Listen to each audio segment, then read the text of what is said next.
जिस तरह एक गेम्स के लेवल्स होते हैं, पहला लेवल बहुत आसान होता है और अगला थोड़ा सा मुश्किल और उससे अगला मजीद मुश्किल होता जाता है। इसी तरह इंटरनेट के भी लेवल्स हैं। इसके मैक्सिमम लेवल तक पहुंचना बहुत मुश्किल है। शायद कुछ लोग 3 या 4 लेवल्स को जानते हों, लेकिन कुछ लोग इंटरनेट के पहले लेवल को भी ठीक से नहीं जानते। मैं कोशिश करूंगा कि इन लेवल्स को डिस्कस करूं, एंड जैसे जैसे लेवल्स बढ़ेंगे वैसे वैसे चीज़ें बहुत डेंजरस होती चली जाएंगी। तो मेक श्योर कि आप वीडियो एंड तक देखें। इंटरनेट के इन 8 लेवल्स के नाम हैं: सरफेस वेब, फर्जी web, deep web, dark web, Mariana web, mediator, the fog और आखिर में प्राइमार्च सिस्टम।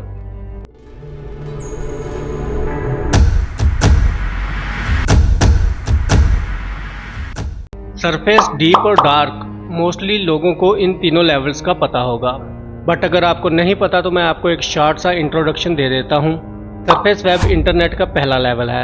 यह इंटरनेट का वो हिस्सा है जो हम सबको नजर आता है, जिसे कोई भी एक्सेस कर सकता है, like Snapchat, Facebook, WhatsApp, Instagram. ये सब सरफेस वेब का हिस्सा है।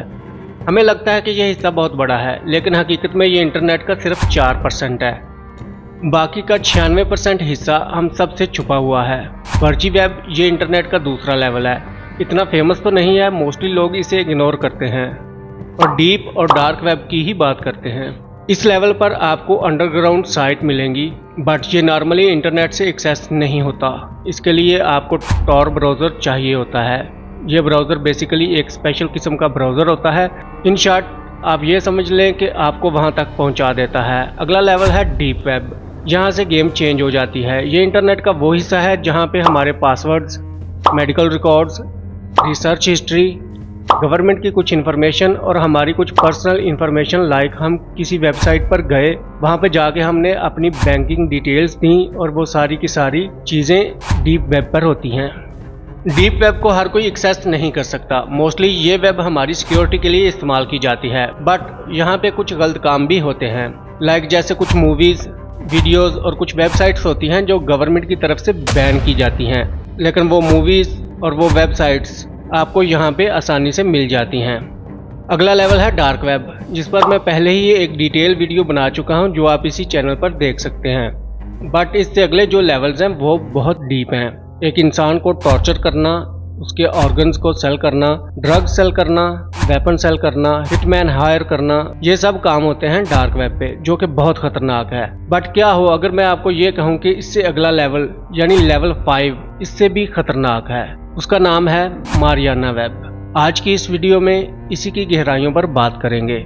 मारियाना वेब ये नाम मरीना ट्रेंच से इंस्पायर होकर रखा गया था। ट्रेंच कहते हैं खंदक को और खंदक कहते हैं गहराई वाली जगह को। आसान अल्फाज में बताऊं तो ये समंदर का एक बहुत गहरा हिस्सा है, अप्रोक्सीमेटली 7 माइल्स यानी 11.3 किलोमीटर। इतना गहरा है कि इसे दुनिया की सबसे गहरी खंदक कहा जाता है। अभी तक साइंटिस्ट भी इसके कुछ हिस्सों को सही से स्टडी नहीं कर पाए। खैर, बैक टू द टॉपिक। जिस तरह मारियाना ट्रेंच समंदर का एक बहुत डीप पार्ट है, इसी तरह मारियाना वेब भी इंटरनेट का एक बहुत डीपेस्ट हिस्सा है। रिसर्चर्स के मुताबिक ये जगह एग्जिस्ट करती है और नहीं भी करती, क्योंकि कुछ लोग बहुत पक्का यकीन रखते हैं कि मारियाना वेब वाकई में है, मगर कुछ लोग इस बात को नहीं मानते। मारियाना ट्रेंच समंदर का वो गहरा हिस्सा जिसकी गहराई कहाँ खत्म होती है, इसे आज तक हम नहीं जान पाए। वैसे ही इंटरनेट पर मौजूद डार्क वेब की गहराइयों में छुपा है मारियाना वेब, जिसकी गहराइयों में छुपे हैं काफी सारे राज, जैसे अटलांटिस सिटी, वर्ल्ड वॉर 2 में हुए टॉर्चर के रिपोर्ट्स, एलियंस के राज और भी बहुत कुछ। जहां तक ये भी कहा जाता है कि इस वेब का यूज हर कंट्री के सीक्रेट एजेंट्स करते हैं ताकि उनकी इंफॉर्मेशन लीक ना हो। लेकिन क्या ये सच्ची में एग्जिस्ट भी करता है? क्योंकि मारियाना वेब एक ऐसे एल्गोरिदम का यूज करता है जिसे सॉल्व करके मारियाना वेब के अंदर घुसने के लिए हमें क्वांटम कंप्यूटर की जरूरत पड़ती है, जिसका जिक्र सिर्फ 2019 में गूगल ने किया था। इसके अलावा किसी ने अपने पास क्वांटम कंप्यूटर होने का दावा नहीं किया है। तो फिर क्या मारियाना वेब बस सिर्फ एक मिथ है? जिस तरह डार्क वेब के किस्से मशहूर हैं, इसी डार्क वेब की अंधेरी गहराइयों में छुपा हुआ डार्क वेब से भी ज्यादा अजीब मारियाना वेब, जिसके किस्से डार्क वेब से भी ज्यादा मशहूर हैं। जैसे मिसाल के तौर पर वेटिकन सिटी के सीक्रेट आर्काइव्स, जिनमें कैथोलिक ईसाई औरतों के साथ हुए जिनसी तशद्दुद का जिक्र है, एलियंस से जुड़े कुछ राज और कदीम अटलांटिस आइलैंड और बहुत कुछ जो आम आवाम को पता नहीं चलना चाहिए। कुछ लोगों का तो ये भी मानना है कि इस सीक्रेट सिस्टम का इस्तेमाल बड़े बड़े कंट्रीज की सीक्रेट एजेंसीज करती हैं ताकि वो हैकर्स से अपना इंपॉर्टेंट डाटा छुपा कर रख सकें और अलग अलग मुल्कों में मौजूद अपने जासूसों से भी एक सिक्योर तरीके से कम्युनिकेट कर पाएं। पर दोस्तों, फिर एक सवाल आता है, क्या आम इंसान के लिए इस मारियाना वेब को एक्सेस कर पाना मुमकिन है? तो इसका सीधा साधा जवाब है कि नहीं। एक आम इंसान के लिए तो सिंपल टॉर ब्राउजर का इस्तेमाल करके डीप वेब पर कुछ सर्च करना ही काफी ज्यादा मुश्किल होता है, तो इससे भी डीप जाकर मारियाना वेब तक पहुंचना नामुमकिन है। मगर लोगों को कैसे पता चला कि ऐसी कोई चीज एग्जिस्ट भी करती है?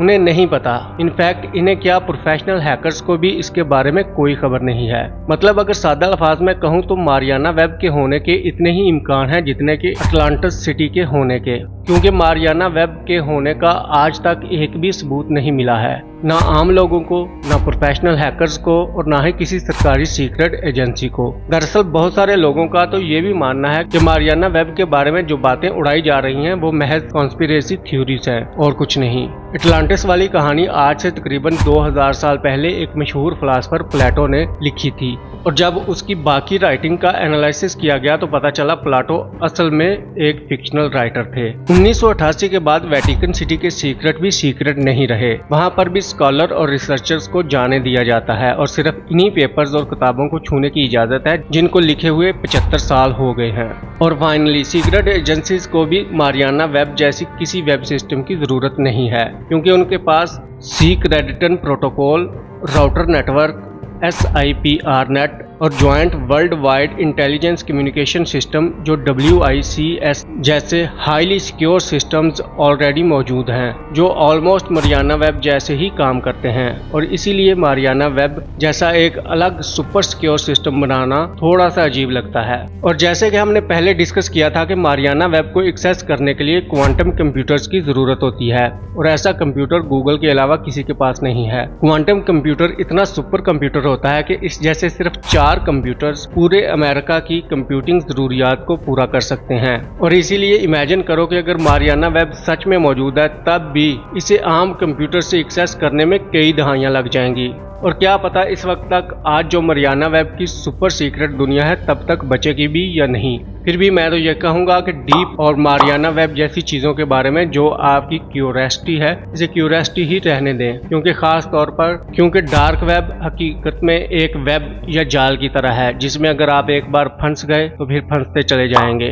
क्या ख्याल है, आपको क्या लगता है कि ये सिर्फ एक फिक्शनल कॉन्सेप्ट है या सच्ची में ऐसी कोई वेब एग्जिस्ट करती है? अपनी राय नीचे कमेंट सेक्शन में दें। इस वीडियो के लिए बस इतना ही, तो मिलते हैं नेक्स्ट वीडियो में। तब तक के लिए स्टे क्यूरियस, स्टे सेफ।